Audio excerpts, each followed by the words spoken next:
What's up, people? How's it going, my dudes?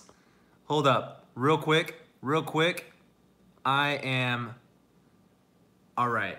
So we are set up and ready to go. The purpose of this live call is going to be 4 ways to create sexual tension and ignite her sex drive. And obviously that's just a title so that way you guys are interested in the material, but what we're really going to be talking about here is attraction and how to make girls attracted to you. And if you've ever read my book or if you've seen my videos thus far, if you've dived around in the content of my channel, then you already know that sexual tension is the key to not only making girls attracted to you, but making them, leading the interaction wherever you want to go. So whether that's, getting her to make the first move on you, hitting you up and becoming obsessed with you, that kind of thing. So that's what attraction and sexual tension will really fucking do for you. So obviously I'm just kind of rambling here, getting you guys excited for the call so that way guys can come up, because obviously we scheduled the call for today. I just saw a comment come in from Josh, and I love you already, Josh.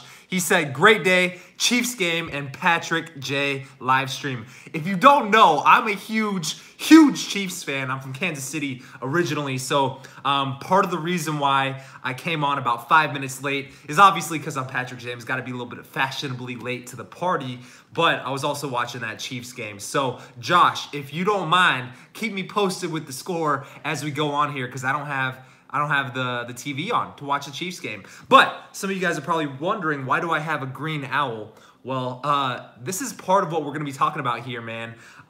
Attraction, sexual tension, and, obviously the title is to give you 4 ways to create sexual tension with women and get her turned on for you. But honestly, man, I'm just going to over-deliver here. I'm going to give you way more than 4 ways to create sexual tension. In fact, I'm not even going to count because I know it's going to be a lot more than 4, if you know what I'm saying. But one of them, right? One of them is pattern interrupt. So why am I holding this green fucking huge owl thing? To interrupt your pattern, man. The pattern interrupt, who here knows what a pattern interrupt is? If you know what a pattern interrupt is, comment with what you think it is, right? If not, just tell me, Patrick, tell us what a pattern interrupt is and tell us how you can use it to attract women. But like I said, we're just waiting for guys to come on this call real quick. I can already see that we just started like 2 minutes ago. We already got 20 likes on the video. That's what I'm talking about. My dudes, I'm so excited for this.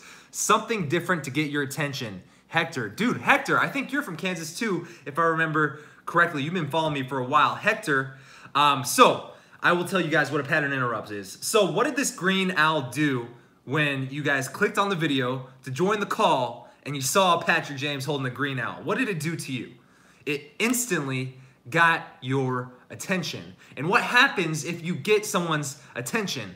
Obviously, they're focused on you, right? They're obviously paying attention to you. And here's the downside is, okay, so Otaku World does not know what a pattern interrupt is. So a pattern interrupt is just a fancy word to describe something that instantly gets your attention. Because here's the thing, right? You are scrolling through YouTube and you're deciding what video to watch next. And until a video pops up, catches your attention, and just stops you mid-scroll, you're gonna keep scrolling, man. So to get your attention, to get you to click on something, or for a girl, and I'll relate this back to attracting women, you gotta get someone's attention first. And how do you do that? You show them something that interrupts the pattern. You show them something that's so different in the moment that they have to stop and pay attention. It's almost like back in the day when Indians were living in America, and this is just how the story goes back in 1st grade if you ever learned about how we colonized America, right? The Indians are living in America, they're roasting their pigs and shit, and then all of a sudden they see this huge ship coming on the ocean, and it's Christopher Columbus and all his peeps. They're discovering America, and these Indians, they're so primitive, they've never seen a ship before. To them, it's like a UFO, it's an alien, right? So immediately, everybody starts paying attention to the ship. What is this ship? What is it gonna do? Oh my God, I have no clue what that thing is, right? It interrupted their pattern. So when you're talking women, if you can do things that aren't so outrageous, but at the same time, you're talking to her and you do something that's out of the norm, you interrupt her pattern in conversation, now she's more focused on you. Now you immediately set yourself apart from any other guy who either approached her that day or talked to her that day or is already hitting her up on Facebook, Instagram, text message. So Philippe said, my man, I've been using a napkin flower for a while and this is that shit. Yeah, dude, crazy. It's been a while. Yeah, man. So basically, how would I use an interrupt in conversation? Let me give you an example. So I'm just gonna throw this over that way. So that was a pattern interrupt. You didn't expect me to throw it, but I just fucking threw it, right? So in conversation, one of my favorite ways to interrupt a girl's pattern is obviously, so let's do a few different scenarios, right? And here's the best part. This is just advice I'm giving off the top of the dome that I had no intention to give, because I'm waiting on guys to come on the call and get engaged with me, and I'm wanting the engagement here, right? So I haven't even revealed to you the 4 ways that I planned on revealing, but this is one of them. So let's go over a few examples of how to interrupt patterns in conversation, right? So imagine this. You're out, you're approaching women at a bar, and obviously a bar, women get done up. The whole purpose of them going out is to potentially meet a guy, and any girl who tells you she's at the club and she paints chemicals all up on her face and tells you that she's not there to meet anybody, she's straight up lying to you. She wants that male validation, but here's the thing. Every dude who doesn't have game, who isn't into dating advice, and even if he is, but he's just not that good at it yet, he's gonna approach that girl if he even has the balls to in the first place. But most guys, they will at least at some point somehow try to get her attention. If he goes up to her and talks to her, here's the natural progression of conversations. Hey, how's it going? What brings you here tonight? What's your name? What do you do? Who are you here with, right? These are natural questions that you ask in the first 3 to 5 minutes of conversation. And as you know, that's like interview mode. It's boring, it's platonic, it leads nowhere unless you change that shit up. So that's where the pattern interrupt comes in. So that's why I always recommend, like, if you're approaching women at a bar, don't start the conversation like by giving your name, right? Who here watched my last video? I want to know, just quick question, because this relates to what I'm talking about. Who here watched my last video that I just came out with called the Awkward Silence Destroyer Sequence? Who here watched that, right? Give me a yes, thumbs up, something. Let me know if you watched it, because it relates to what I'm talking about right now. All right, Josh watched it, Matthew watched it. That's awesome, guys, right? Yes, sir, DJ watched it. So that right there is a pattern interrupt for the first 3 to 5 minutes of conversation, right? So the whole point of the Awkward Silence Destroyer sequence is to start conversations in a way that she's not expecting, in a way that most guys won't. So what was the one tactic? Step 1 from the last video. Who here can recall this? I feel like I'm a teacher giving a pop quiz right now. Who here recalls step 1 from the Awkward Silence Destroyer sequence? Always do the opposite of what everyone else is doing. Come in like no one else. Hell yeah, Hector. Yep, that's kind of the point, man. So Matthew, you watched it. All right, so what was step 1 of the Awkward Silence Destroyer sequence? What was it? Come on, guys, answer questions now, because as you know, I haven't even mentioned this yet, I'm gonna be giving away $1,500 worth of raw dating advice products on this call. And for you to be one of the guys who wins, you gotta start answering questions, man, because I'm basically gonna be asking questions, and whoever answers the question right is going to be one of those winners later on this call. So get in the habit now of engaging and answering questions. So who here can tell me step 1? I'm gonna give you like 5 more seconds and I'm gonna reveal it.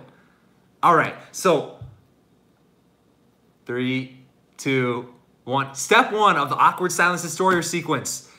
Let me win, I'm supposed to be studying now. I'm Muhammad Musa, yes. So the step 1 is to start the conversation with a light observation. Why do I say start the conversation with a light observation? But first, let me define what a light observation is. Light observation, it's Josh, I'm watching on my other account now. Awesome, man. Keep me posted on the Chiefs game, right?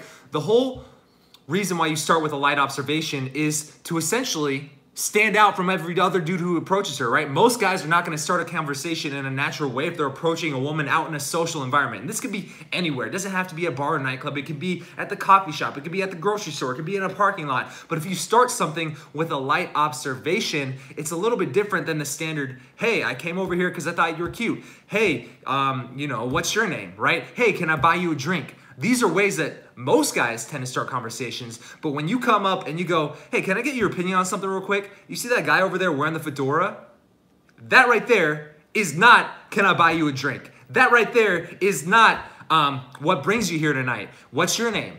It's something different. It interrupts her pattern. It immediately draws her attention into the conversation. And I feel like I'm just like pointing towards my cock right now, but no, I'm not. That's not the point of this. So it immediately draws her attention into the conversation to where now she's more emotionally invested into responding to you, interacting with you in conversation, right? So that's just step one of the awkward silence destroyer sequence. And the whole point of the awkward silence destroyer sequence, my last video I made, is literally like stacking pattern interrupts on top of each other to the point where it leads to her, like almost like a funnel, it leads to her pattern interrupt, pattern interrupt, pattern interrupt. You're doing all these things that she's not expecting in conversation, and they're lighthearted, right? They're innocent and they're natural for any first time you meet a girl, and it leads to her being attracted to you. So that's like a quick, brief lesson in pattern interrupts. And honestly, man, you know, I'm going to be talking about my book throughout the course of this video. And this is not a sales pitch for my book. I promise you that. But, you know, anything that really gets a girl's attention,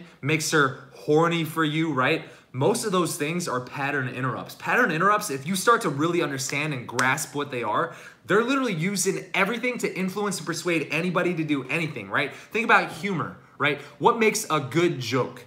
It's always the twist at the end. It's the punchline. The punchline of any good joke is always something that is just unexpected. For example, if your Instagram bio says, you know, my name is Patrick James, I'm 28, I love long walks on the beach, ... preferably ones that end in blowjobs, right? And I'm not saying that's a good, you know, Instagram bio or Tinder bio, but, you know, if I say I love long romantic walks on the beach, ... most people have heard that line before. They're expecting something. They're expecting a certain ending. But when you say ... preferably ones that end in blowjobs, it's unexpected. And immediately it gets a little giggle, a little laugh out of it. So a lot of things that either are humor related, you can notice this with any comedian now that you know what it is and you can watch for it. Or if you just, you know, if you go through this book, you'll see hundreds, if not thousands of different ways to interrupt a girl's pattern, get her attention on you.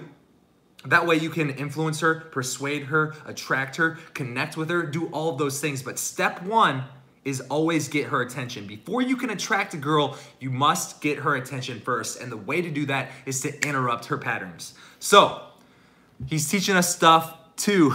Awesome, man. Yeah, man. So that's kind of like a quick overview of pattern interrupts. But what's another one? Let me test you guys. Let's engage in conversation here. What are some pattern interrupts that you can think of? And after you give me one or two of yours, I'll give you another one of my favorite ways to interrupt a girl's pattern in the first, let's say, 3 to 5 minutes conversations. All right. So what if you know her and you want to do a pattern interrupt?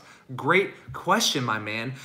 So before I answer this, I do want to say this. Obviously, the point of this call is for me to give you 4 ways to create sexual tension in a way that spikes her sex drive, that makes her attracted to you. So obviously, to answer your question real quick, and I'll come back. I'm gonna go off and I'm gonna come back. So to answer your question, the 4 things I'm gonna reveal in this video are going to be for girls, whether you met her just now or you already know her. They're going to work, but on the same token, if you already know a girl, the way you interrupt her pattern, it doesn't always have to be in the beginning of the conversation. It can be, for example, let's say you and a girl already know each other and she's losing interest in you, right? And here's the best part. I'm just coaching right now. I'm not even talking about the topic of the video yet, right? If you and a girl already know each other and you guys are interacting, you guys text every day, maybe she's your coworker, maybe she's a good friend of yours, there's somewhat of a vibe there, but you can't really tell if she likes you or not, but she's giving you enough signals to kind of imply that she might like you more than a friend. So you're exploring the chemistry there. So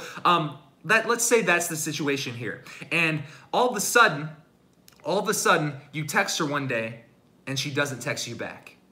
And it kind of freaks you out. You don't know what to do. You don't know why she didn't text you back. Is she busy? Is she talking to some other guy? Is she mad at you for whatever reason? Maybe she thought you were boring for whatever reason. Maybe she's losing interest, right? So you guys already knew each other. You texted every day. The pattern here was you guys text back and forth. You guys were texting buddies, right? But you haven't slept with each other and you can't tell if she likes you yet. Then the one day you text her, she doesn't text you back. All day. You never hear from her. So you text her again 3 hours later. Nothing. All right? The next day, you text her, are you mad at me? What's going on? Are you okay? let me know you're still alive, right? And you keep texting her. She's not responding. And then she comes on and she's got her red receipts on. And you can see, because if you have an iPhone, you know what a red receipt is. You can see that she read your text message and she still didn't respond. And now you're freaking out. Now you don't know what to think. Now you're messaging Patrick James to see, what do I do to get this girl to message me back? Does she like me? How do I respond to her? How do I get her to want me, right? What she did, even though you guys knew each other, and this is answering your question, is interrupted your pattern. So a pattern it could be anything. It's something that you get used to. For example, someone farts, right? And the fart hits your nose and you go, whoa, what the fuck is that? Did you fart, dude? Right? That fart interrupted your pattern because you were going about your day and the fart interrupted your pattern. But what happens? After a few minutes, your nose goes, okay, this fart is not gonna kill us, and then it forgets about it. It becomes a normal pattern inside the room and you no longer are focused on it. Right? So this is the way our world works. This is the way everything works, is we have patterns and our brain is always looking for a pattern. And as soon as it can figure something out, as soon as it thinks it knows how one thing works, that's when it stops paying attention to the pattern, right? So, and then it just like focuses on the next thing. And then when something new comes in, interrupts the pattern, changes things up, that's when you're focused on it again. All right, so, you know, that's me holding a green fucking owl to start the video because you're used to coming on the videos and me saying, hey, what's going on, guys? Patrick James here, and in this video, I'm gonna talk about XYZ, right? That's what you're used to. But when I'm holding this and I'm going, what's up, guys? I got my green owl here. It interrupts your pattern. It's a little bit different, and now you're focused on me, right? So that's just something to look out for, and a way that if you really understand how to interrupt a girl's pattern, how to get her attention on you, then you'll start to really understand the inner workings of how to seduce women, because it's everything, man. It is everything. All right, so we got a lot of guys on here. So who's excited for these 4 ways? Because these are ways that I don't talk about a whole lot, and I'm gonna start off small, and then we're gonna work our way up to ways that I haven't necessarily elaborated on in this video on this channel yet, right? So who's excited for this? If you can hear me clearly, because I got kind of elaborate setup here. I got my laptop and I got my computer, right? And I got my water bottle. Let me know if you can hear me, all right? Give me a bunch of different ways. I wanna see at least 10 different ways to say, yes, I can hear you, Patrick, right? It doesn't have to be yes, it can be Roger that. It can be let's fucking go, right? Let me know by commenting. All right, I'm reading your text. Dark Chief, I'm counting on you to keep me posted on this Chiefs game. All right, this dude said, please get to the title subjects. It's 1 a.m. and I'm tired. All right, man, I will get going here in a second. Otaku World, what if you know her and you want to do pattern interrupt? Just answer that question. Yes, please answer this. Label her with a cold read. Ooh, that's some advanced stuff right there, Hector.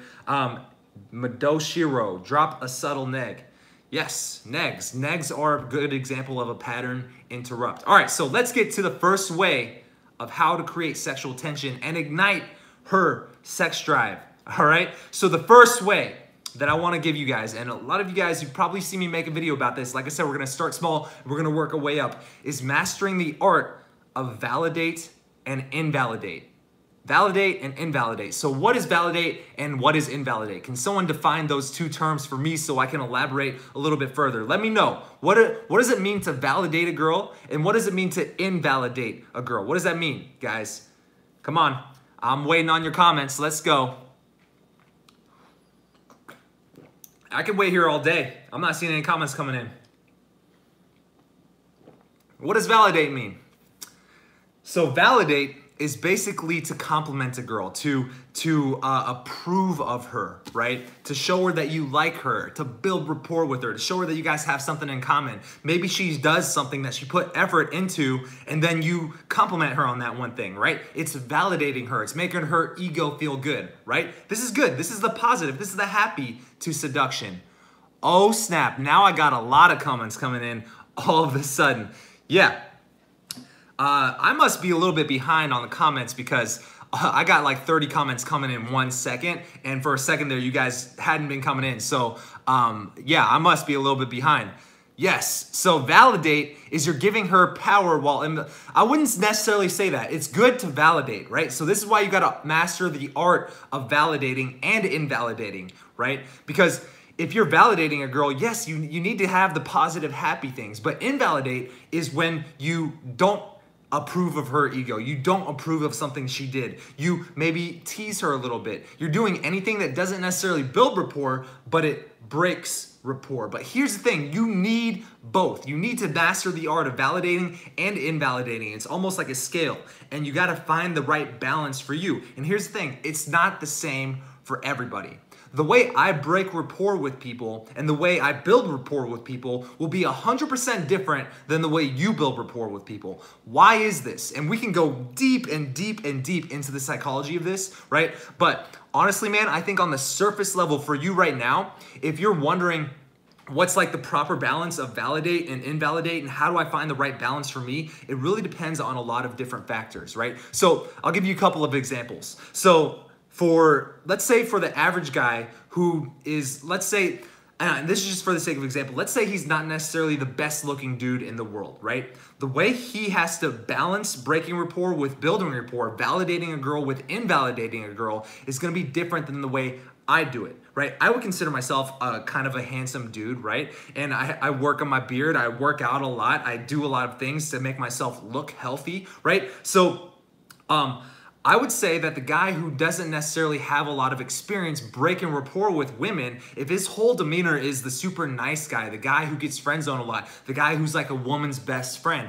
if that's the way women tend to know him and that's kind of his reputation, he would more benefit from transforming literally overnight to being the guy who can playfully tease a girl, who can neg a girl. I don't necessarily like to use the term neg because I think most guys don't speak in pickup artist language, right?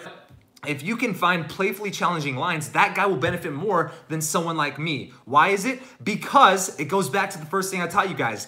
Pattern interrupts. So if this guy's pattern is the fact that he's a super nice guy and that's his reputation and even his demeanor, the way he looks at you, he's just a friendly, like soft man. Like he's a friendly guy and nobody can hate him, right? Because he just looks so nice and cuddly and friendly, right? If that's his demeanor and that's his reputation and that's how women know him, especially the women that he's chased and gotten friend zoned by before, if he started breaking rapport with these girls, if he stopped being the nice guy, maybe on the surface he looks like that nice guy, but he started breaking rapport, he started teasing girls, he started challenging the fuck out of them, he would get 100% different response that's positive and good because he's interrupting their pattern of what they already know him to be. However, for me, and this is just, you'll see the transformation. You'll go through different phases in your life. Self-amusement and challenge her all the way. Yes, Hector. So here's the thing, man. So that guy, honestly, a lot of you, it doesn't even matter if you look good or not. That was just an example. A lot of guys will start there. They'll get a lot of results from breaking rapport, invalidating women, especially in that first 3 to 5 minutes of conversation.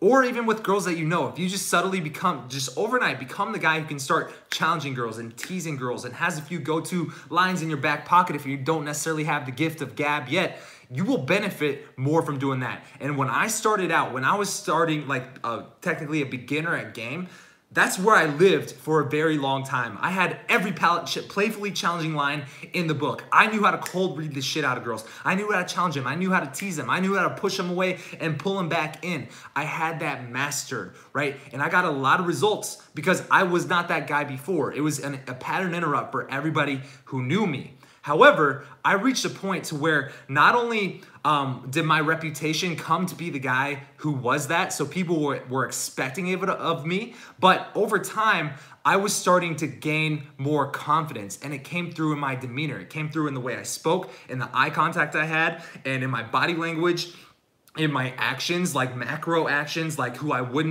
and wouldn't talk to, the things I would say yes to and the things I'd say no to. I just became a guy who was naturally attractive all around, 360 degrees all the way around. Obviously, because I consciously worked on it, but when I transitioned from the beginner guy who was breaking a lot of rapport, who had every playfully challenging line in the book, and I became this guy, I hit a plateau, right? Because initially, hopefully I'm going left to right here, but initially you start off, you're the normal guy, you learn some playfully challenging lines, you learn how to invalidate women, right? You get instant results because you interrupt a girl's pattern, right? But eventually, as that becomes your reputation, your persona, and your confidence grows, and it comes through in all of your non-verbal communications, subconsciously, it just comes through naturally because you're starting to get good results with women. That's when you hit a plateau. And over time, you're gonna see a drop off in your results. You're not gonna get as many results as you would like. Why is that? Because now you're not interrupting people's patterns anymore. That's why, right? So for me, what happened when I hit that plateau, the way I busted through that sticking point, the way I got to the next level of my game was I had to stop invalidating women. In fact, I was a natural invalidator, right? Naturally, without using the lines, my persona would invalidate women because they saw me as higher status than them. I hate using that term, but they saw me as out of their league simply because I had the pre-selection of women already around me. I had the cool friends around me. I looked like a dude who was confident, and I carried myself and spoke with confidence and conviction. All the things I talk about in one of my programs, the Magnetic Personality Formula, I had it so much that people could see it from the outside looking in, to where when I talked to a girl, if I was making fun of her, challenging her, teasing her, she was already intimidated by me, and by me invalidating her even more, she felt more insecure and actually did not want to be around me. Just being around me and talking to me made her feel worse about herself. So at that point, I had to change my game up and become a guy who started validating girls more often because the rest of me already made them feel slightly insecure. Does that make sense? Right? So through your course of game, not only do you have to understand the concept of pattern interrupts, because you'll understand what's the pattern here. What does she think the pattern is for us, our dynamic? And you'll understand how to interrupt that pattern and get her attention. But two, right, when you master the art of invalidate, you'll know why. You'll be able to self-diagnose why you are or are not getting the good results that you are getting, right? Maybe you were getting good results 3 months ago, but now you hit a plateau. Well, obviously, if you listen to my story, the reason that happens is because you got to switch it up. Girls are a little bit more intimidated by you because your game naturally got better, and now you have to master the art of just validating again, connecting with girls, letting them know that you do approve of her, so that way she actually feels good about talking to you, right? So depending on where you are in game, obviously it's going to be different for you. So that's why I said it's not a formula that I can just tell you do this, do this, do this, because depending on who you are, how you carry yourself, where you live, what your reputation is, how you look, how good your game is at that point, it's going to be different for you. So 1, get good at understanding pattern interrupts. And 2, understand the mastering the art of validate and invalidate. And because it's an art and because it's mastery, you will never reach full mastery unless you put in your 10,000 hours like that one book. What's the name of that book? The Robert Greene book. It's not 48 Laws of Power. It's mastery, right? And he says in that book, in mastery, you have to have your 10,000 hours, man. The 10,000 hour rule to reach mastery, to achieve mastery. Wait, I don't think it's that book. I think it's Outliers by Malcolm Gladwell. Yeah. Someone look that up and correct me on it. Is it Mastery or Outliers by Malcolm Gladwell? Where they talk about the 10,000 hour rule, right? Let me know and comment, because so mastery, the reason I say that is because you are always going to be working towards mastery. You will never achieve enlightenment of game, right? You're always going to be improving. You're always going to be self-correcting. So I say master it because it's a skill that once you start working on it right now, you're going to get better faster, a lot faster. You're going to be able to self-diagnose where you're going wrong here. All right, man? So those are the 2 huge concepts, and we're not even halfway through this call yet. I'm excited, man. So let me read some of your guys' comments that you've been coming in. All right, so Dark Chief, he says, my friend the other day sent me a tease picture on Snapchat, and I challenged her by saying, is that all you got? Yes, I know it's basic, but literally anything works, guys. Just don't come off as creepy. I'm really happy that you said that, man. I could already tell that you and I were going to get along, not only because you're a Chiefs fan, you love Kansas City, I love Kansas City, but also because you are 100% right here, right? So for me, going back to my story, it doesn't always have to be a super strong push, right? And here's the thing, it's a scale. So if you have a really strong push away, right? It's too bad I'm not attracted to you. That's like straight up telling a girl you and her will never be a thing, right? It's a strong push. It's a strong way to invalidate her. You got to balance that out with a strong validation. Oh my God, I'm just kidding. Come here, give me a hug. Oh my God, I'm sorry, right? That's a strong pull back in. And because of that push-pull, she can't figure you out. She can't master your pattern. She can't put you into a box in her head and say, yep, I know this guy's pattern. Let me forget about him and move on to some other guy. So that's why you gotta master the art of invalidate, validate, because when she thinks you're gonna validate and you invalidate instead, it interrupts her pattern. It's a constant game of interrupting patterns through validation and invalidation. Does this make sense? Do you see how all of this is tying in together right now? So for him, you don't have to have a strong push. He did a subtle push because it was over Snapchat. It was innocent, it was playful, whatever. And it still worked, guys. It's validate, invalidate. Trying to not be too predictable in conversation. Does this make sense, man? Give me a thumbs up if you haven't already, if this makes sense. And let me know in the comments if this is resonating with you guys, or if you want me to move on to the next topic. We can just keep going, man. Well, we are rolling along. We are going strong. Also, one of my goals here is, even though I'm giving you 4 key topics, I don't want you to think that you have to we're sticking to that 4 topics and then everybody goes on their way. This is a conversation between me and you, right? So treat this like your own coaching call. My plan, and you guys can let me know what you think in the comments below.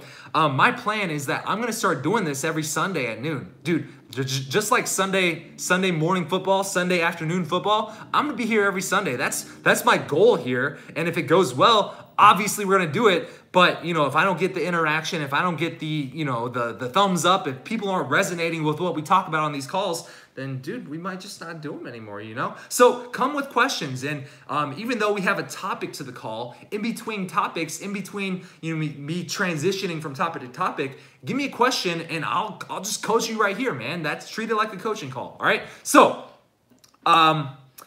let's see some questions. So pompadour or an undercut? Sure. Oh, pompadour. Oh, you're talking about hairstyles. I don't know, man. I kind of just like this hairstyle. To be honest, man, the reason I did my hair like this, if you've been following me for years, you will know that I used to have a buzz cut. And honestly, the only reason I got this haircut is because I wanted to change things up. I wanted to be unpredictable. I wanted to interrupt patterns. So I stopped the buzz cut, and I found, I literally Googled men's hairstyles 2015. It was back in 2015. Men's hairstyles 2015. And I found a picture of Justin Timberlake, and he had a hairstyle kind of similar to this. I was like, that's kind of dope. I can see myself rocking that. And so I did. And it's kind of stuck ever since, right? So I don't know if the technical name for this is a pompadour or an undercut, but it's just what I do. All right, so Anthony Vo, I sit next to this girl in class and I really like her. What should I do? Man, that is a super vague question. How the fuck do you expect me to answer that question without any details, without telling me any context of what's going on here? Are you in high school? Are you in college? Are you an undergrad? Are you in dental school like I used to be? I need more to answer your questions. Good, right? Good quality questions, get good quality answers. Bad quality questions, get shitty answers or probably just get ignored, all right? I have found validation to be such as an important aspect to attracting the right woman. Thank you for sharing. Yes, dude, right? So I really want you guys to understand this, right? A lot of guys, they learn invalidate, they learn break rapport, they learn playfully challenging lines, but you gotta balance it with a validation. You know what I'm saying? So, for example, if you're starting out and you have one line in your back pocket, one playfully challenging line that you wanna keep, and you're gonna challenge yourself to start using it in conversation just for that one night, right? If you bust out that line in conversation, you break rapport with a girl, and she goes, what the fuck? Why would you say that to me? And she's really thrown off. Well, first off, probably your delivery was not as good as it could have been. You could have brought it up at a better timing in the conversation.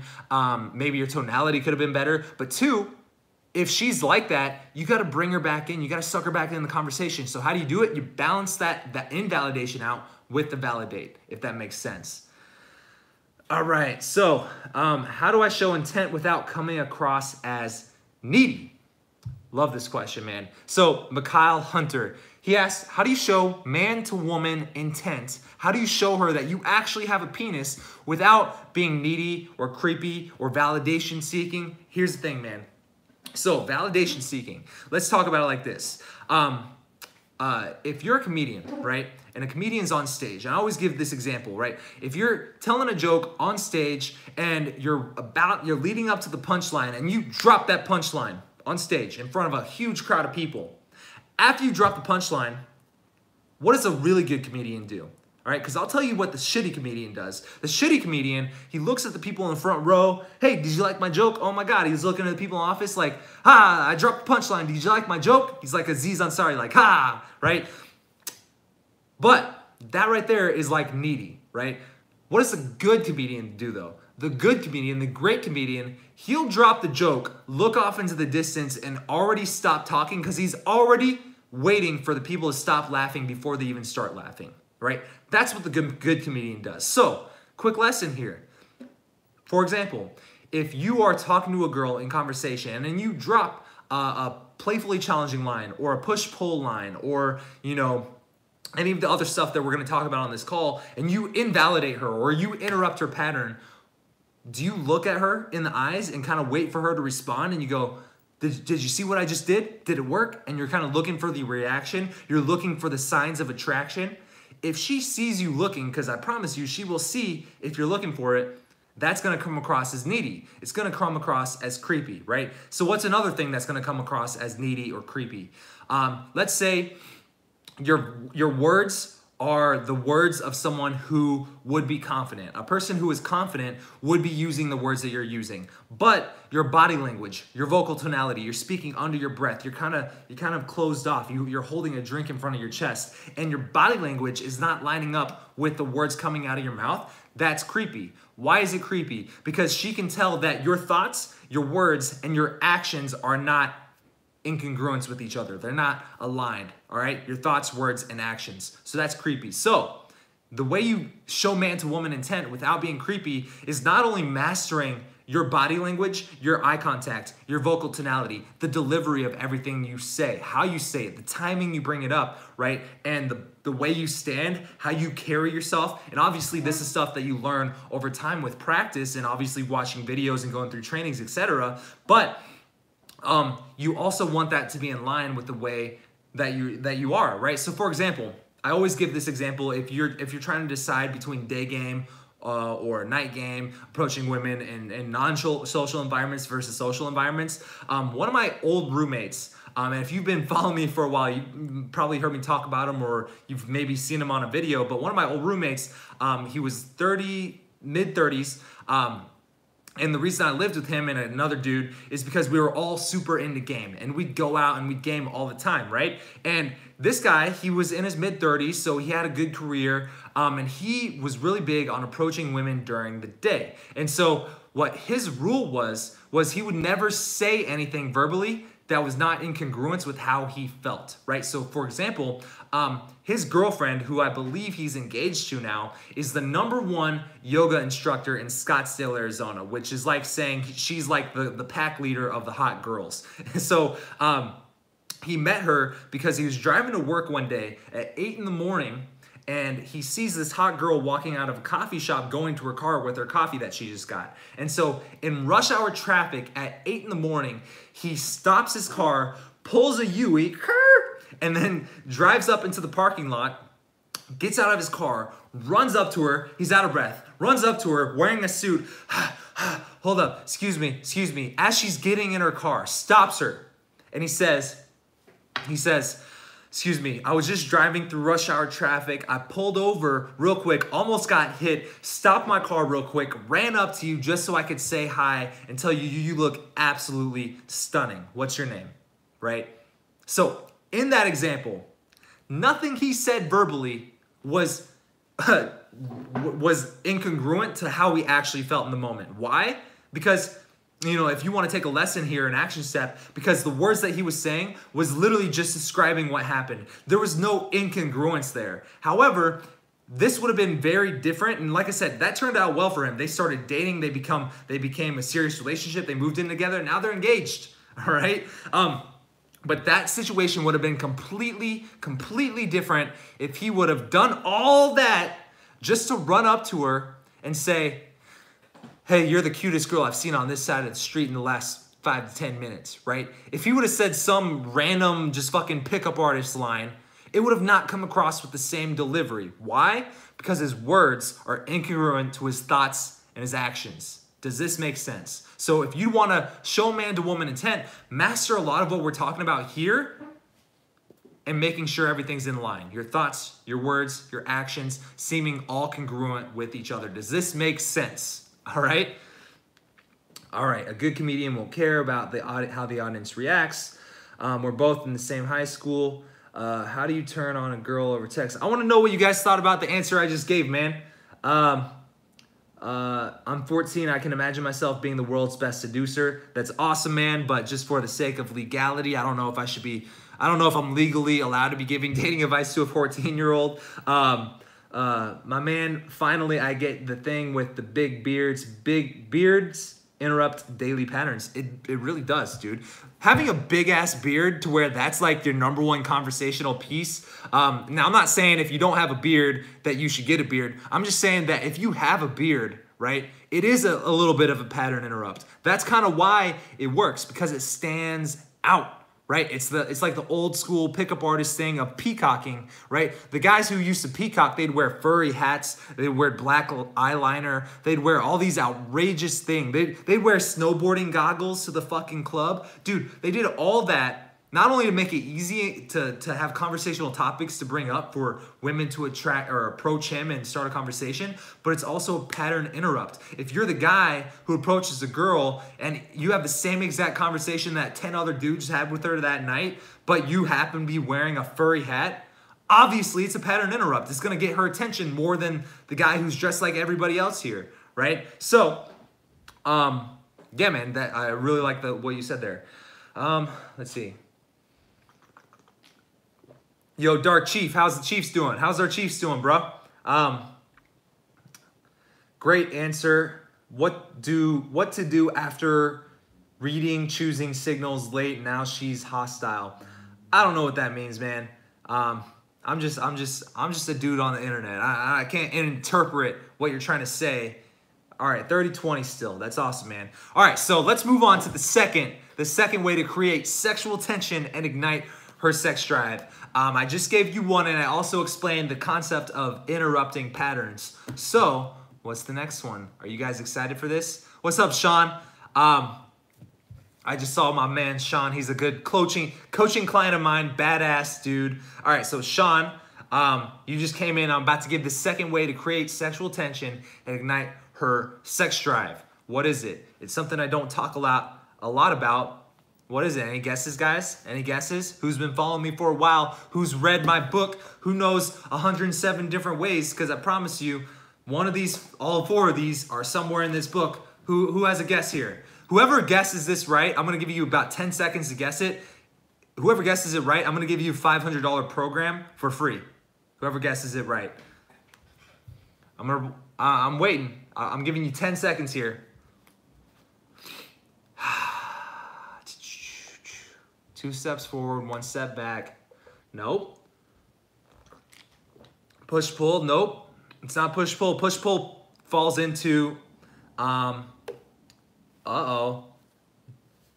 I haven't seen it yet. All right, nobody won it this time, but I promise you, by the end of this call, I'm gonna be giving away $1,500 worth of courses here, right? So nobody got it, but it's silence.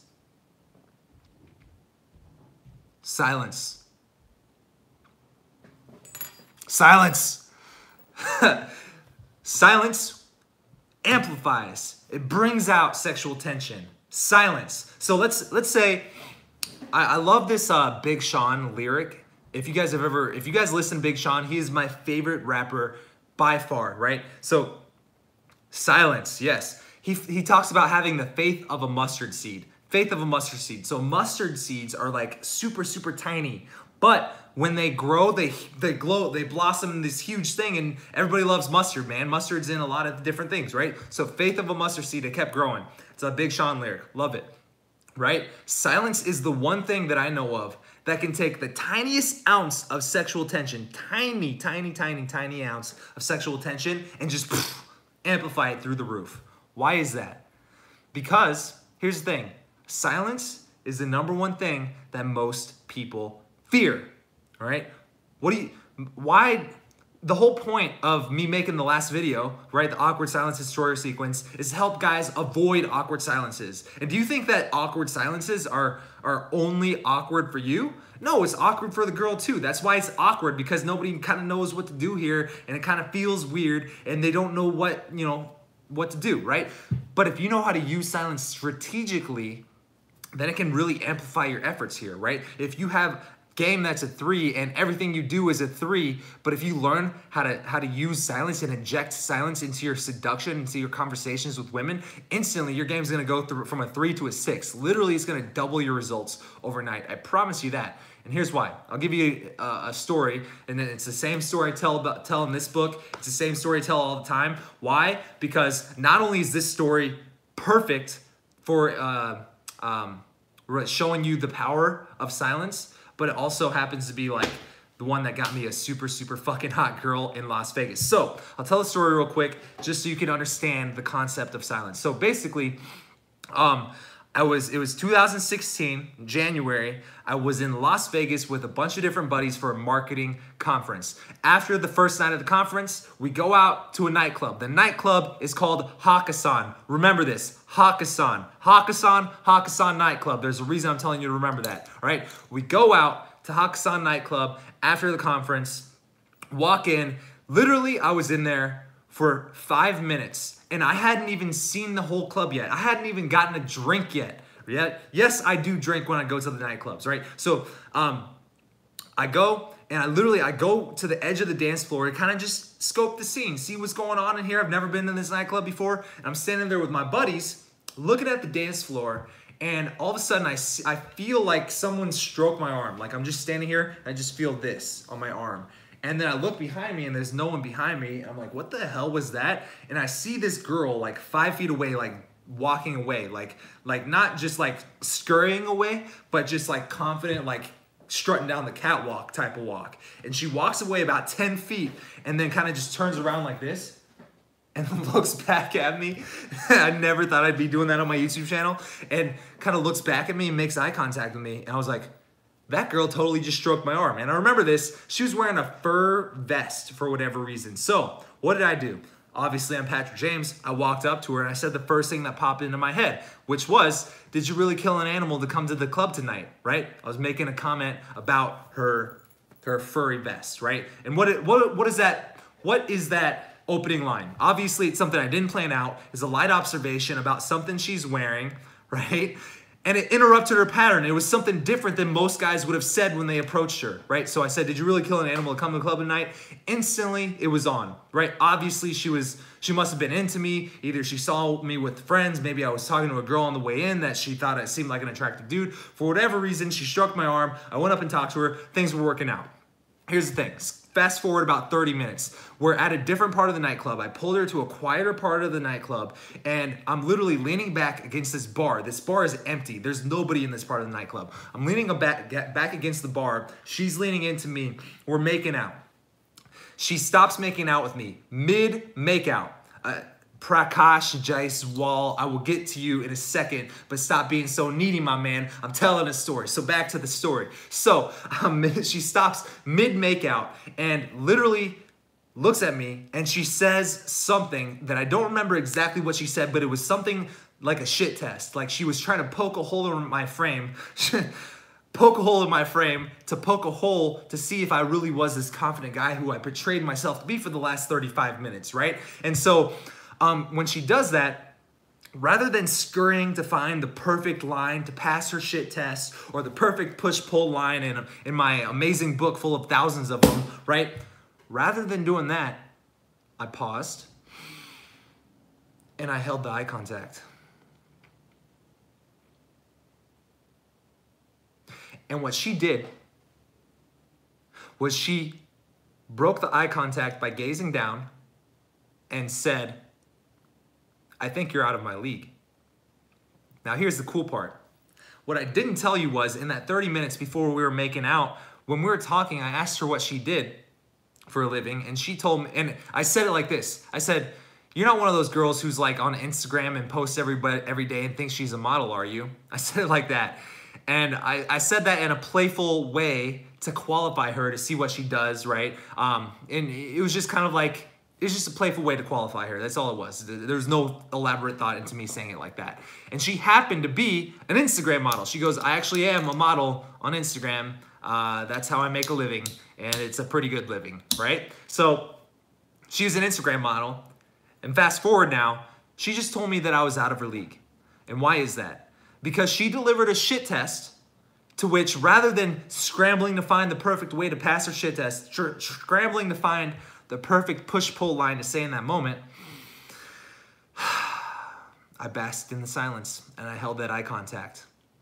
And she glanced down, which means she felt nervous.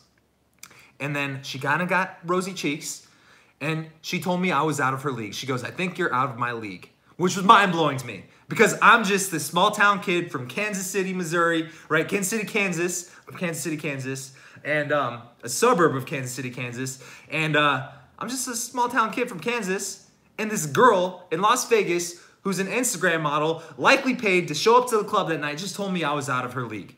All because I knew how to bask in silence at the most opportune time possible, all right? So that's the second way to ignite sexual tension and her sex drive into any conversation with any girl, is mastering silence and how to use it, right? So here's the thing. A lot of guys get fearful of awkward silences. They think awkward silences are bad, but in reality, let's say the next time, obviously you've tried, you know the awkward silence destroyer sequence already. You watched my last video, you subscribe to my channel, you know that sequence, right? It's basically a routine for overcoming awkward silences. Once you master that, what I would encourage you to do is I want you to go out, and the next time you experience an awkward silence, I just want you to hold eye contact and bask in it. Maybe just hold like a sly smirk, all right? Yes, yeah, man, Eric Gonzalez, you can use silence for shit tests as well. Yeah, I mean, not every shit test. Obviously, it has to be the most opportune one. But in that moment, there was no distractions around. So here's what made this a good time to use silence for that. And here's the thing. I wasn't consciously like, there wasn't like a million people, like nanobots in my head saying, ooh, in this situation, what do I do to pass this shit test? Oh, silence, let's grab that off the shelf and inject it into the action-taking area, right? That's not what happened. But what happened was, I literally just was like, I don't know what to say to that, right? And rather than trying to scramble and put something together and say something that would have been half-assed, I was just like, I'll do the next best thing and just own this moment, own the silence, bask in this tension, right? Because here's the thing, aside from silence, aside from everything we've already talked about in this video, just having great, non-reactive, unwavering, laser-focused, dominant, yet relaxed, yet slightly squinting eye contact, man, dude, like that is one of the most powerful triggers of attraction that you can do that's non-verbal in any conversation with any girl, right? If you literally just mastered that eye contact and just had conversations while holding eye contact in that way, like I kind of am with the camera right now, and just that was the one shift you made in all of your conversations was holding strong eye contact, dude, that would literally double your game all overnight, right? But for me, I said, well, I don't know what to say next, say back to this girl, so the next best thing is I'm just gonna hold this eye contact and own the moment. So I did it, and I went with it, and it worked.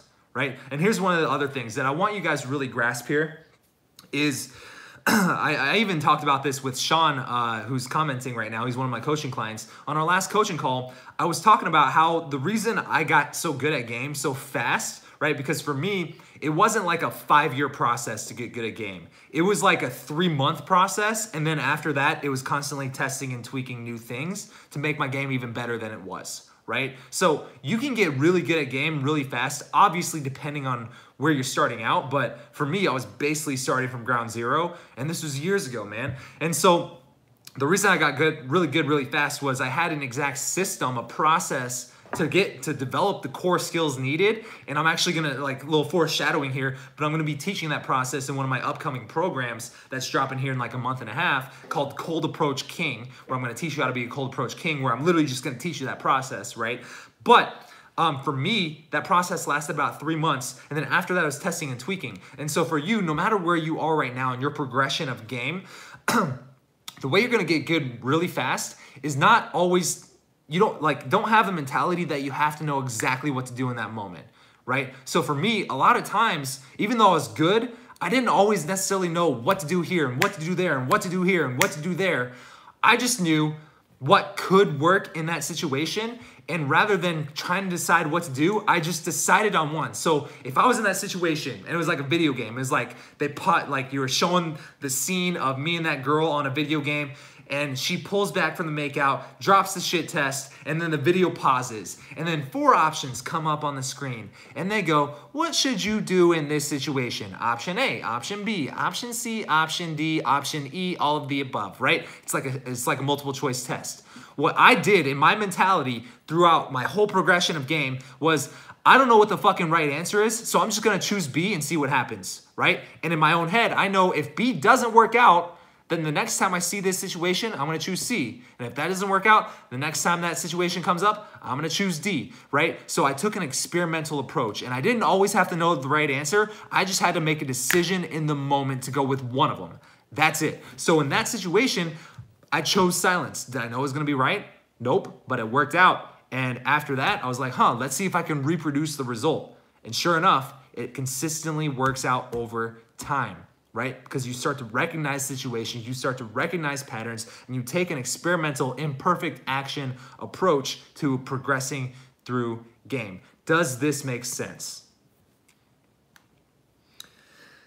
All right, Eric Gonzalez, yes, most of the time it's natural. The book is free and a great read. Leland, thank you. Thank you so much for the shout out and testimonial. Sean, yes, that was the Instagram model. Eric, yes, you can use silence. This is a good one. Wise, if your book is free, then can I get the PDF? The PDF, Raul, is actually a bonus to all the guys who get the book for free. So real quick, this is not a sales pitch for the book, but just to address this question real quick, because a lot of guys email us with questions about this. So the book, imagine this. The book is physical. Someone has to pay for this book to get created. Obviously, I wrote the book, but then there's a company who has like all these sheets of paper. They print these fucking words on the page. They chop up the sheets of paper. They bind it with a cover like this, right? Someone has to pay for that process to get done, or else that factory wouldn't exist. Then they got to store the book. And then when someone buys the book, someone has to go off the shelf, take it, package it up into a mail package, and ship it off to the address of the person who bought the book. Here's the cool part. I paid for the book to get printed, right? And then I didn't charge anything for the book. All I ask is that you pay for the people who take the book off the shelf and ship it to you and spend shipping costs. So I paid for the book. I'm not charging $20 for the book like you would have to pay on Amazon if I was selling this book on Amazon, but you still have to cover shipping and handling, which is, on the order page. You just pay for shipping and handling, I'll ship it to you anywhere in the world.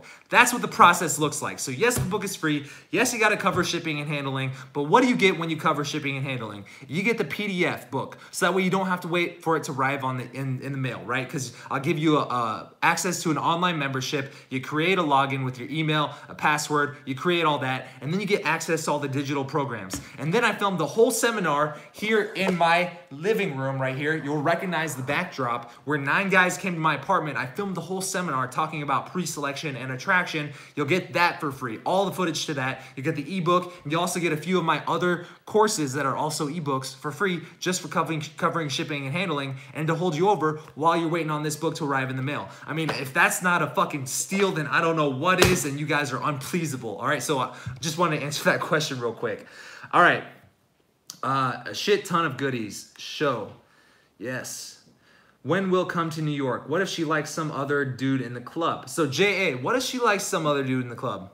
Who gives a shit? What if you like some other girl in the club? Right? Fact of the matter is, anytime I walk into a nightclub, I'll see at least 10 girls right off the bat who I think intrigue me, who I might want to go up and talk to at some point in the night. Does that mean that this girl has less of a chance than this girl? No, because what if I talk to her first? And what if she meets all my standards that night? Then obviously I'm gonna talk to her and flesh out the chemistry there. Doesn't mean that even though I like this girl, I'm not gonna go home with her, right? So it's the same with the girl, right? She's keeping her options open. She's playing the field. So that's why you not only gotta master pattern interrupts, master the art of validate, invalidate, know how to use silence to get her attention and her attraction for you to go through the roof, right? So for the guys who are at the beginning of this call, what does the silence do in your conversation?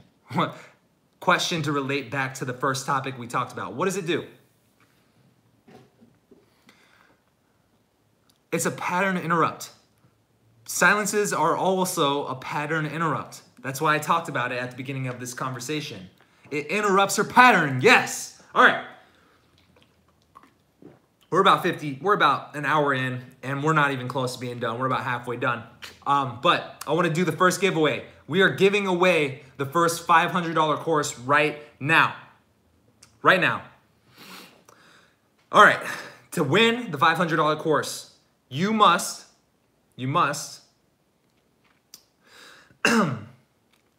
answer the following question correctly. What was the name of the nightclub I met the Instagram model in? What was the name of the nightclub I met the Instagram model in? First person who answers that gets a $500 course. Chosen of Darkness 8. Hakkasan. Wait, no, it was Mikhail Hunter answered it first. Chosen of Darkness 8 was second. All right, so Mikhail Hunter, I'm gonna screenshot you, bro. I got you. You're gonna win a $500 course from me. It is called Words That Make Her Want You. Words That Make Her Want You, all right? I'm gonna give away 2 more of these courses. So Kyle McHunter 8, Mikhail Hunter, you won access to that program. It's a $500 course. Here's the thing, man. If you wanna see what's in the course and you wanna make sure you're one of the other 2 winners, go right now to wordsthatmakeherwantyou.com/go. wordsthatmakeherwantyou.com/go. That's basically the order page that describes what this program is, just so you know what you could have the potential to win if you answer one of these questions right and engage with me right now. So Mikhail Hunter, you just won that course for free, all right? And so what you got to do to claim it is literally just comment your email address on my last video. All right, so comment your email address on my last video, which is the Awkward Silence Destroyer sequence. I will email you with directions on how to access that program for free. All right, man? So like I said, there's gonna be 2 more winners on this call for wordsthatmakeherwantyou.com/go. It's a $500 course. You will get access to it for free. Congratulations, my man. All right, so Alex Wells, yo Patrick, new fan over here the past month or so. I can't stay much longer, but it's going to be a video later on. Yes, so this video is going to stay on my channel. I'm gonna keep it up here for forever, you know? So if you missed the live call, you'll be able to watch it later. But like I said, if you wanna win $500 course, then stay on, interact, and answer some questions. You know what I'm saying? It's how it works around here. You take action, you get results. All right. Hector Ayala, make it more challenging for us. Don't tell us to remember this for a reason. The next question will be challenging, all right? The next question will be a lot more challenging. I just wanted to see if you guys were awake here. I just wanted to see if you guys were paying attention. All right, so what is the third way to create sexual tension and ignite her sex drive? What is it? Who has guesses? Who has guesses? All right, I'm gonna go above and beyond here. Whoever guesses what this third one is before I talk about it is going to win a $100 course. Whoever gets it right is gonna win a $100 course. First one. Body language, nope. Look at her eyes, nope. Nope, not. Slow everything down, confidence, touch barrier, nope, nope. Guys, use process of elimination here. Process of elimination. What is it? The third way to create sexual tension and ignite her sex drive. Whoever gets it right, I'm gonna give you 10 more seconds. If you get it right in the next 10 seconds, I will give you a $500 course, or the $100 course, $100 course. Nope, nope. 5, 4, 3, 2. Nobody got it. Ooh, nobody got it. All right, there's gonna be more opportunities to win some courses here. All right, so here's what it is. I saw someone comment it the first time that I asked you guys to do it.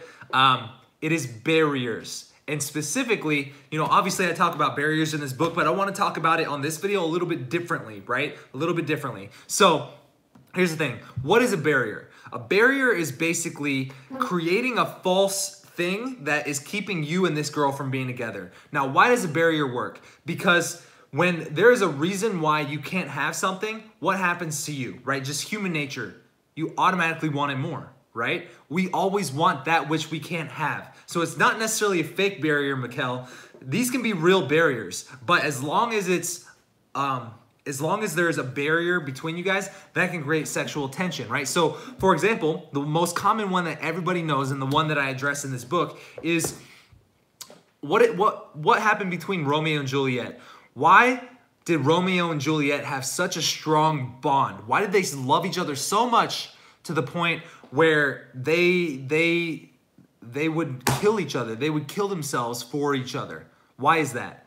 Because they had a strong barrier between them. They had a reason, something that was outside of their control, keeping them apart, which was their families. Their families didn't want them to be together, right? So it made them want to be together even more. So if you can create barriers in your seduction with women, then it's going to obviously skyrocket sexual tension. But here's the thing. That's not the one that I want to show you on this call, right? That's the one I talk about in the book, and that's some surface level stuff. But the one I'm about to give you is like super like ninja Jedi under the radar stuff, right? Take a quick break here. I've been talking for the past 65 minutes. God damn. All right.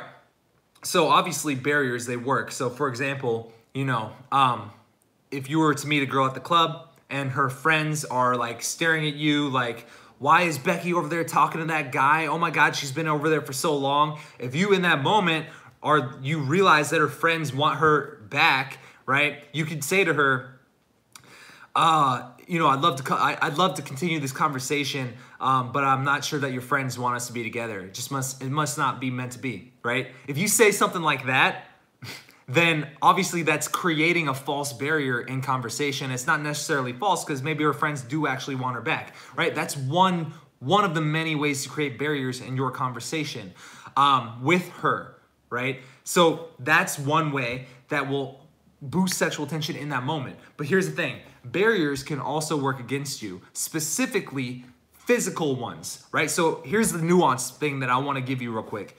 If you guys are in conversation with a girl, I want you to take, if you go out to a nightclub, either tonight or next weekend, I really want you to pay attention to body language of people, because you'll notice that the guys who are nervous, maybe they're not even talking to girls, maybe this has been you in the past, because I know I've been there before.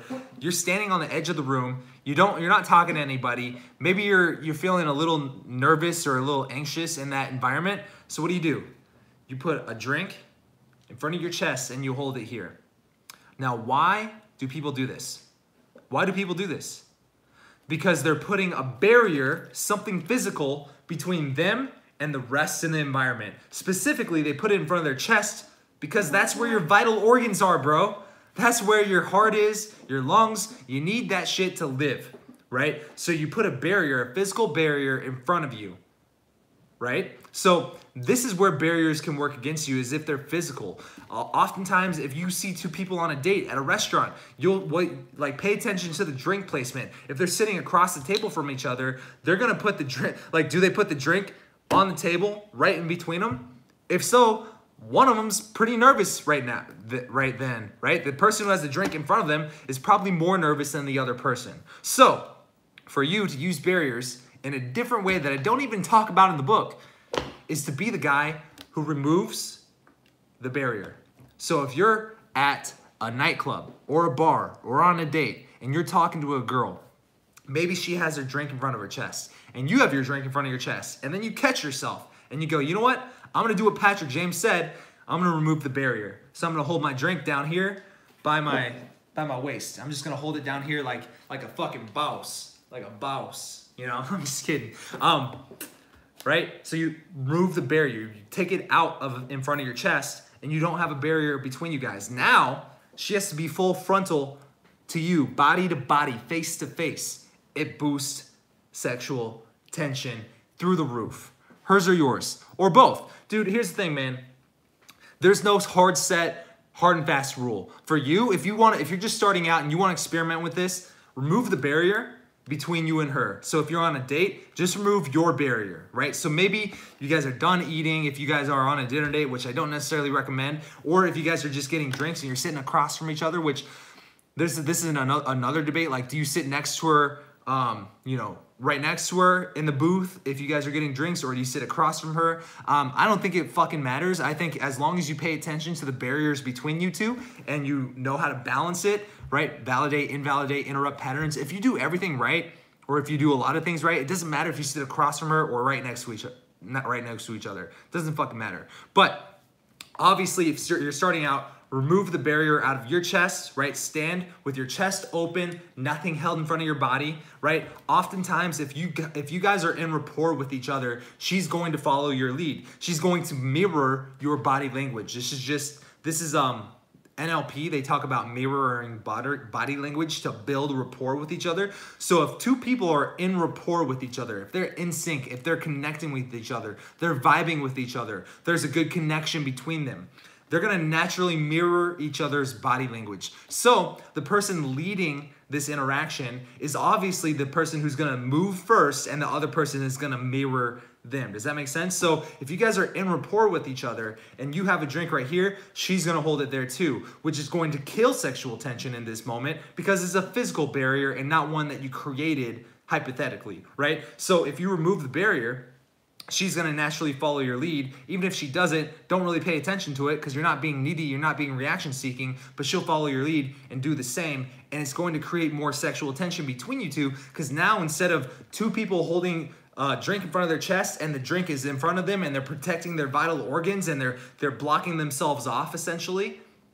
when both people remove the barrier and now it's just them, bare bones, it's almost like you guys are naked right in front of each other and there's more sexual tension. You guys are face to face, full frontal, no barriers needed. Does this make sense? Are you guys starting to grasp what I'm talking about here?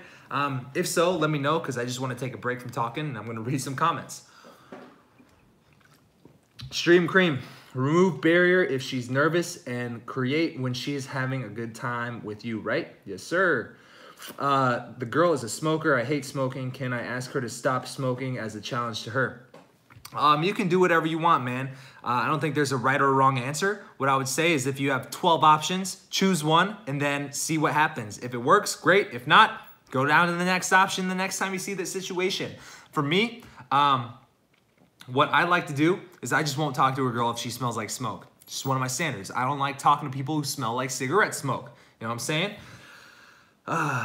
Or tell her you can't marry me or be my next girlfriend if you smoke. Do it as you're being playful. Yo, how does this super chat thing work, man? What is this super chat? Is that where you send money and shit? I know we don't need it right now because we got a lot of, we don't have too many people commenting, but I've seen that on other people's stuff. Is that where you send me money and shit? Whoever sends me, all right, here's the thing. Whoever sends me a $10 super chat, first one, I'm gonna give you a $100 course for $10. That's just bonus, right? I'm still giving away 2 programs. But I just wanna see how super chat works. So whoever wants to put up 10 bucks, you're gonna get a $100 course for $10. All right, so, let's do a question right now. Give away a $500 course as well. $500 course. What was the caption of my last Instagram post? What was the caption, the little description I wrote for my last Instagram post? Whoever answers correctly first is going to win a $500 course from me for free. $500 course from me for free. And it's gonna be called Words That Make Her Want You. If you wanna see what this $500 course is, to prove that it actually is $500, if you wanna give me 500 bucks, I'll give you this course. It's well worth every penny. Go to wordsthatmakeherwantyou.com/go. That's the course I'm giving away for free. Mito Shiro, dude, you just won the magnetic personality formula. There you go, I love it. Boom, it's a $100 course right there. Mito Shiro, my man, I'm gonna screenshot that. So, Mito Shiro, the way that you are going to get this course is you gotta comment on my last video with your email address and I'll reach out to you via email with instructions on how to access that course. Mito Shiro is my fucking dog. How about this? Anybody who comments with a super chat of $10 or more is going to receive a $100 course for that $10. So Miroshiro is the first one. So Miguel, you answered correctly the last question, and you just won access to Words That Make Her Want You, a $500 course for free. What you got to do? Wait, hold up. Did you win the last one? No, you did not. All right. The other guy was Mikhail or something like that. All right. So Miguel, what you got to do is comment your email address as well on my last video with your email address, and I will send you access to that $500 course. Yes, sir. Yes, sir. People winning courses over here. People sending me money. I love it. I love it, man. All right. So we still got one more. So here's the thing. Who wants to recap for me the three different things we've covered so far? The 3 ways to create sexual tension that we've covered so far on this call. Who wants to recap that for me real quick? Real quick. Kissy face with green owl. Hector, you guys are entertaining, man. How can I tell this girl I'm talking to that I usually go for brunettes to spark attraction if she's blonde? Dude, just that's how you do it. If you want to spark sexual tension, just naturally in conversation, bring it up. Be like, wow, like for example, if she says something interesting about herself, all you got to do is just be like, wow, that's like super interesting. It's too bad you're not at all my type. Like, no offense, but you know, I'm really into blondes and you're brunette, right? If you say something like that and you make it natural, that's why I say it after she says something interesting, so it gives you a reason to bring it up. That's how I would do it. But like I said, you know, go back and watch about 20, 30 minutes ago where I was talking about, you know, who's going to get the most results from breaking rapport and invalidating women in conversation, who's going to get the most results from actually validating women, right? And I'll go back to my story with the Instagram model at Hakkasan. So what did I do after that moment? After she told me that I was out of her league, right? After I held the silence, after she shit tested me, how did I get her, right? Well, it goes back to the first things that we were talking about, mastering the art of validate, invalidate. Because the way I overcame that shit test, even though she's this high value chick, because she told me I was just out of her league, do you think I should invalidate or validate there? This is a little quiz here, right?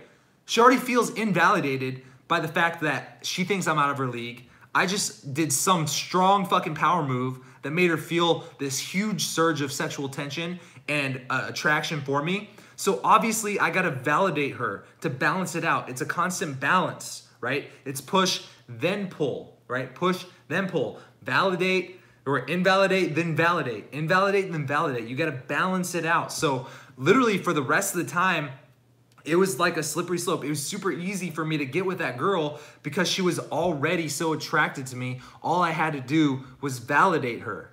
Like, give her a hug. Oh my God, why do you feel insecure around me? Like, you don't have to feel insecure around me. It's cool. Just be yourself, girl, right? Obviously, those are attractive ways for me to validate her. You don't have to feel insecure around me. Just be yourself. It's fine. It's cool. Like, I'm a normal person. We're just having fun here, right? I validated the shit out of her so that way she could feel good about being around me. And from then on, it was very easy. Not only did I end up getting with her that night, but then we went to lunch the next day. That's how good it was. You know what I'm saying? And then I left Vegas the next day after that and never saw her again. So yes, pattern interrupt, silence, barrier, silence, qualify, disqualify. Yes, sir. So let's get into the fourth one. And then if whoever's watching the Chiefs game, can you comment with what the score of the Chiefs game is currently? Because I'm a Chiefs fan. So the fourth thing I want to give you is something I got asked about to my Instagram DMs the other day, and it is open loops. What is an open loop? This is the fourth way, and I'll give you a few powerful examples of how to use them, but who here knows what an open loop is? And if you know what an open loop is, let me know by commenting. 30-23. Who's winning? Who's winning, Extreme Cream?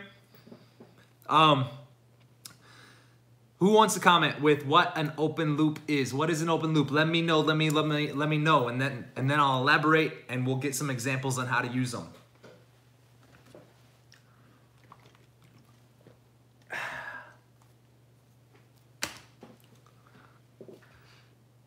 It's an unanswered question. There is something interesting about you. Cause a girl to jump into a qualification, then do something else. There's something interesting about you.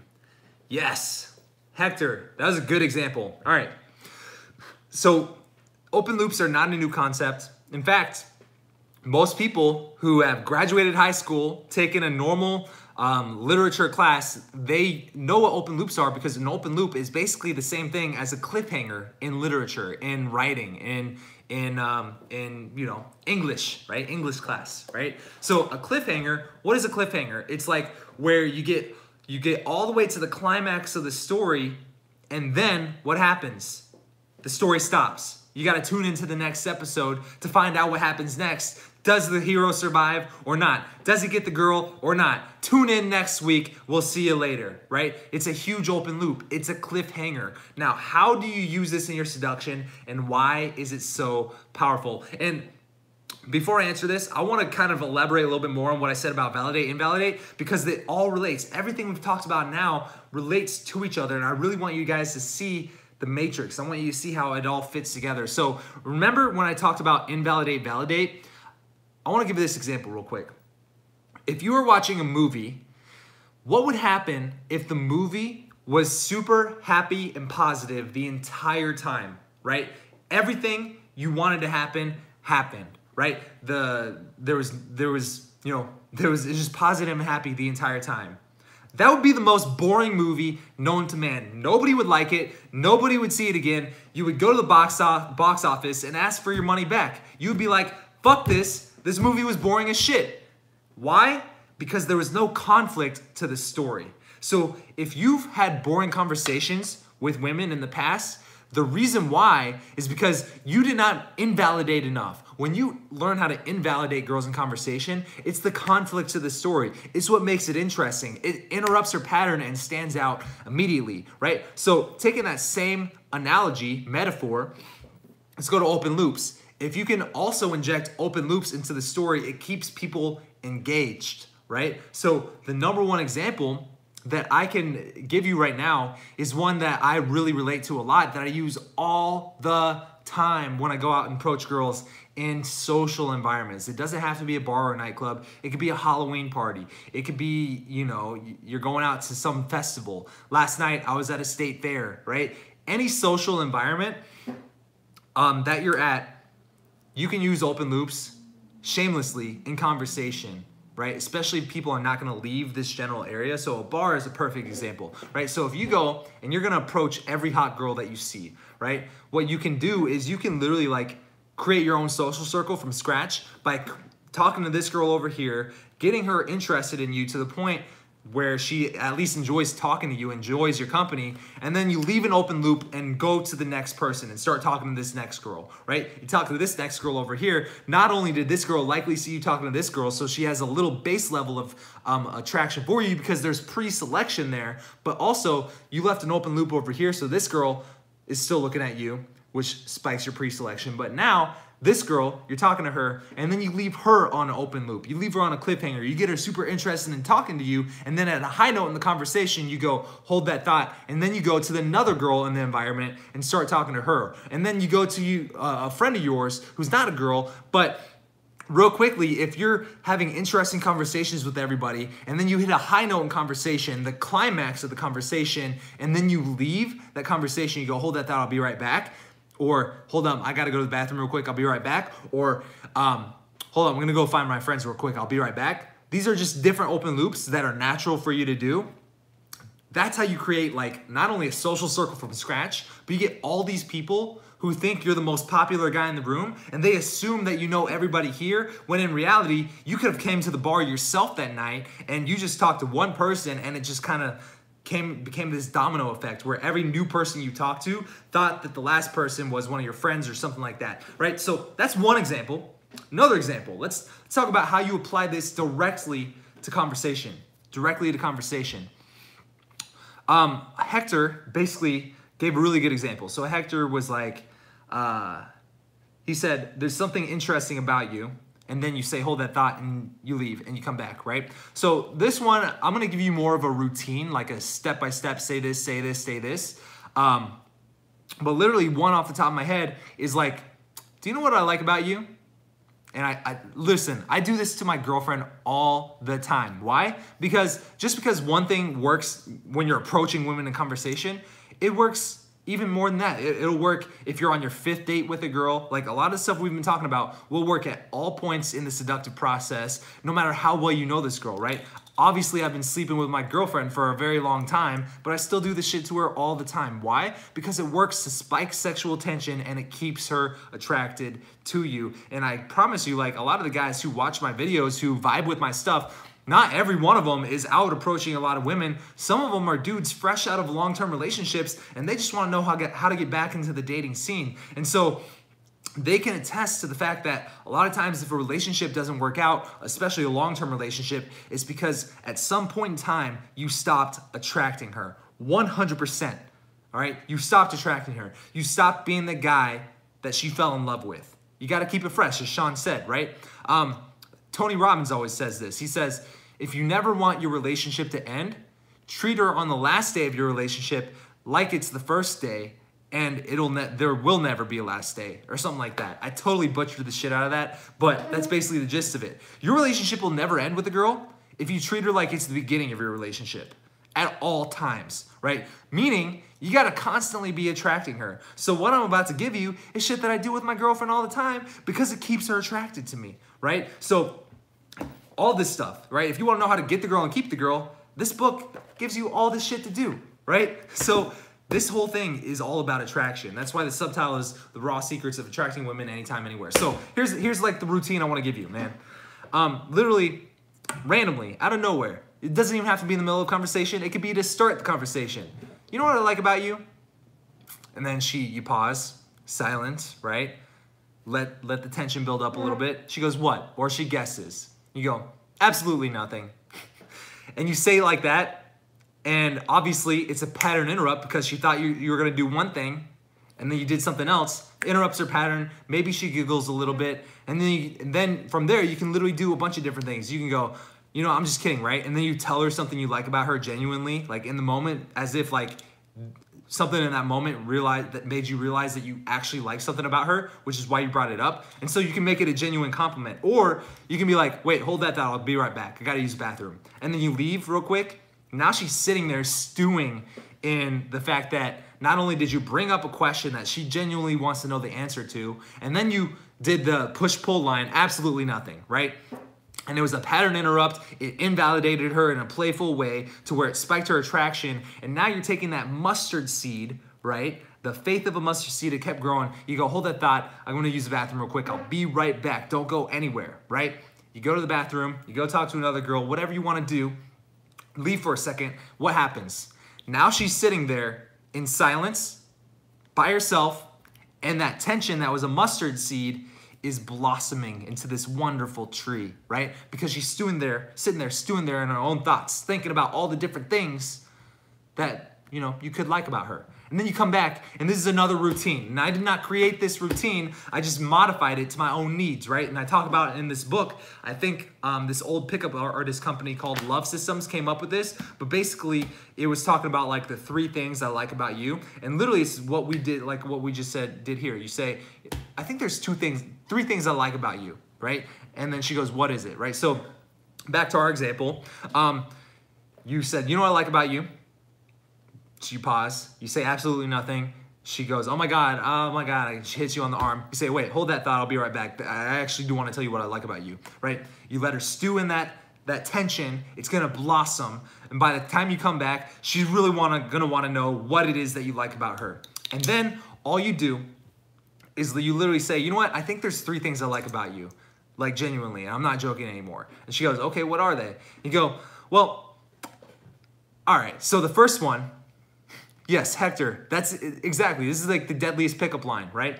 So basically, you say, 1, serious thing that you like about her. Like, give her a genuine compliment in that moment. And don't make it like something generic, like, you have really pretty hair, or, you know, I really like your fashion sense, or you smell good. Like, make it genuine, you know? If it is the fact that you like her hair, tell her why you like your hair. Go one level deeper, right? Or, I like your outfit. You're really fashionable tonight. Why is she fashionable? What about her outfit do you like? What unique thing about it compelled you to say this? So that's the first thing you tell her. Second thing you tell her, and once again, I did not create this. This is an old school pickup artist, like, routine, but it really works. Why? Because it open loops, and it's just an example to give you an example of how open loops work in seduction, right? And so, second thing you tell her is something playful, right? So the other thing, for example, my girlfriend, if I was telling her this right now, when we go out to arcades, she always beats me in shooting games. Always. And here's the thing, my girlfriend's tiny and she's super feminine, and you would never expect her to be the girl who's really good at video games, because she plays dumb. She acts like she's the feminine girl, like, oh, is this a gun? How do I shoot it? Do I just push this button, right? She's that girl, right? But then she kicks your ass in the video game. And it pisses me off every time. And that could be the second reason I tell her why I like her. I just really like the fact that you're just like this super feminine girl who's like super unassuming when it comes to video games that we play, but you always kick my ass. And I hate it, but I love it. It's awesome, right? And so the first one, make it like a genuine compliment. The second one, make it a unique thing that's also kind of playful. And then the third thing, once again, you tell her, I really want to tell you what the third thing is, but I'm afraid if I told you, you might stop doing it. Bask in the silence. Just hold that eye contact. And she's going to go, what? No, tell me. And you go, no, I want to tell you, but I don't want you to stop doing it, so I can't tell you. I'm sorry. And here's the thing. You never tell her. Ever. 5 years from now, she could be asking you, what's that third thing? Don't tell her. Anthony Vo, yes, Anthony Vo, you just got yourself a $100 course. All you gotta do, comment your email address on my last video, the Awkward Silence Destroyer sequence, and I will reach out to you and send you access to that course. Thank you for the super chat, my man. I just screenshotted your name, so I know who you are. All right. And what just happened there? Anthony interrupted my pattern. I stopped my story. Instantly, my attention went somewhere else. And now I left you guys hanging on the story I was just talking about. So, what I was saying was, you never tell her. And even if there is no third thing, you're just doing it for the sake of creating an open loop, right? Open loops don't have to be genuinely real. They can just be used as a tool to spike sexual tension and get her obsessed with you. And here's the powerful part. Here's the cool thing. When you know how to create open loops, and whether they're small or big, if you can stack a bunch of small ones throughout your entire relationship with this girl, and then use some big ones, sprinkle in the big ones here and there, you got all these open loops, and she will never be able to stop being attracted to you. Why? Because not only did you do all the other things that we talked about, but because there's so many open loops, people just, they always want to see things come to a completion. They want to see things come full circle, right? And because you will never come full circle with her, whether or not you guys are still in a relationship 5 years from now or not, she'll still be thinking back to your relationship with her because she wants clarity. She wants that finale. She wants closure. And all those open loops make it impossible for her to get that. And I'm not saying that that's a bad thing or a good thing. It's just, it is what it is. You created open loops. It's good seduction. It's good game. And here's the cool part, man. My friend Rob Judge always talks about this. If you want a girl to fall in love with you, you must get her to think about you when you're not around. And how do you do that? Open loops. All right? Open loops, sexual tension. That's how you get a girl to think about you when you're not around. Yes, there's other ways to do it, but those are the two big ones. And in fact, my book, there's like 245 pages, and there's 4 sections in the book. The whole third section is literally called obsession, right? Obsession. So let me show you the table of contents here. Yes, I created this book myself. I'm so happy with myself. So look, check it out. Here's the table of contents. You got 107 different ways to create attraction at any point in the conversation. First section, intrigue. I talk about the awkward silence destroyer sequence. I talk about barriers. I talk about invalidate, validate. Second section, lust. This is how you get her thinking sexual thoughts about you. How you transition the conversation to sexual topics and get sexuality and man-to-woman intent injected into it. Third section, obsession. This is where we go ninja level on you and start talking about open loops and doing the different things that make her think about you when you're not around. And then, fourth section is where I brought in my friends like Rob Judge, like Marnie the Wing Girl, like Ryan McGinn, like Adam Galad, and I interviewed them and asked them to contribute to the book, and that's what they did, and that's the fourth section. And like I said, you'll get this book for free at howtogetthegirlnow.com if you just cover shipping and handling. It's literally a steal. Like literally I could be charging $100 for this book and I would gladly do it and not lose an ounce of sleep at night, but it's free, you know? So what are you gonna do? So, I believe right now we have given away 2 $500 courses. That's $1,000 worth of informational programs on how to seduce women. 2 guys have already won that. 2 guys have super chatted and just won a $100 course for $10, right? Like I said, if you super chat me $10 on this call, I will send you a $100 course for the $10 super chat just because I love seeing that.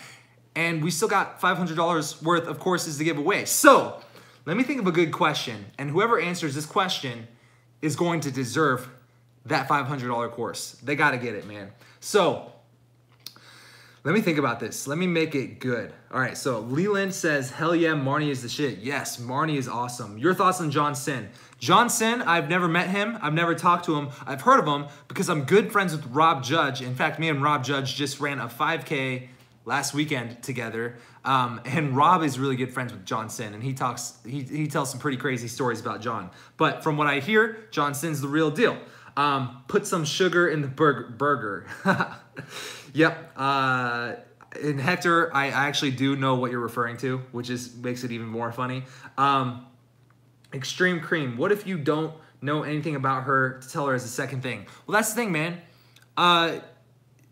You gotta come, I call it the gift of gab, which is basically being able to have a free-flowing $1 million mouthpiece of a mouth, right? You're able to release the filter and just talk a lot, right? Without filtering yourself. And so if you have the gift of gab, which is something that you develop, this is where you can come up with something on the spot, right? I didn't plan out the thing I was gonna say on this conversation when I gave you the example. I just made it up in reference to something that I liked about my girlfriend, right? So if you're talking to a girl, you go, I don't know, you just literally just make it up. Literally I just love your vibe. Your vibe, you kind of seem like, you know, whatever you want to say about her. You say, you seem like you are this really unassuming person who wants to, who really just doesn't care about standing out a lot, but you put a lot of fine details into the small details of your outfit. Look at this.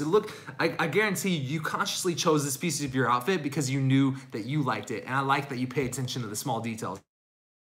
Literally just made shit up off the top of my head, pulled it out of my ass, but that's the kind of stuff you can do. It's like a playful little compliment that's better than the first one you gave, which is still not like a generic compliment, but it's still you know, she can understand why you'd say that, right?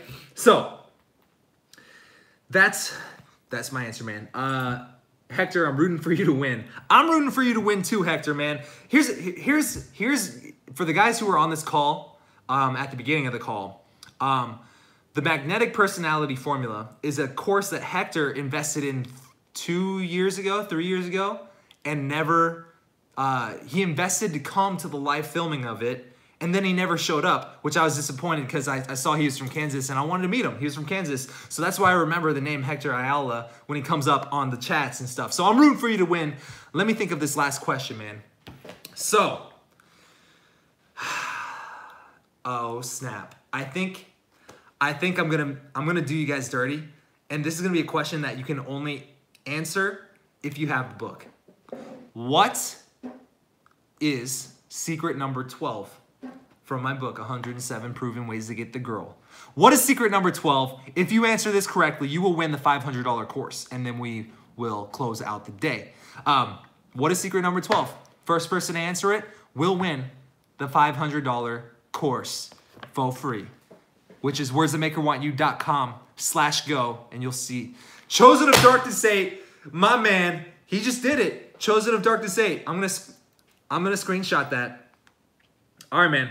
So, Chosen of Darkness, man, you are the underdog because you almost won the first one. And at first I thought you won it. And then remember, I saw someone else had commented before you, so he won it instead. And so you came back at the end. You're like, you're doing what LeBron James can't do, and you finish in the fourth quarter. So you just won the $500 course. Congratulations.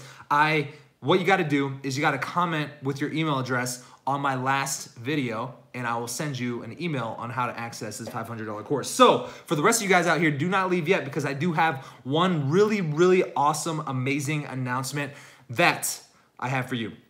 So here's the thing. If you have my book, or if you do not have my book, or if you've been following me for a while and you have yet to invest in a course of mine, or if you just found me on YouTube and you love my advice, here's the cool part, man. I am releasing a new program to Raw Dating Advice to the email list this week. And I don't want to tell you what it is, but I will tell you that it is related to texting. And I know a lot of you guys out there really love texting advice. You really like the videos I release that have to do with texting or have something about texting in the title get a lot of views really fast. So I know that you guys really love texting advice. So I have a course coming out this week to Raw Dating Advice. It's all about texting. And if you want to get that, just make sure that you're on the email list. How do you get on the email list? Well, you go to swaggersocial.com and you sign up on the email list. You will enter your name and shit, or you order my book, which is free, right? Which obviously, if you have $7 laying around to pay for shipping and handling, if you're in the US, like fucking do it. It's worth every single penny. You've already seen a lot of the stuff on my YouTube channel. We talk about, and I talk about in greater detail here with more focus and clarity. That's how you get on the email list. And then if you want to get that access to that course, there's two ways. Be on the email list. That way you'll get notified as soon as the course gets released. Or next Sunday, I want to do another one of these live streams. And Sunday will likely be the final day of the sale of this course. And on next week's live stream, I'll give you the URL to go to get this course. It's not gonna be an expensive one. It's gonna be low dollar for all the guys who have yet to invest in a course, because I want to make it easy for you guys to invest in a texting course and get more value and get more results for your life. So if you enjoyed this call, give me a thumbs up. I appreciate your guys' engagement. Congrats to everybody who won some courses. And yeah, man, I think this call, we gave away $1,700 of courses and 2 guys super chatted. So that is fucking dope. I will see you guys next Sunday. Peace out. My voice hurts.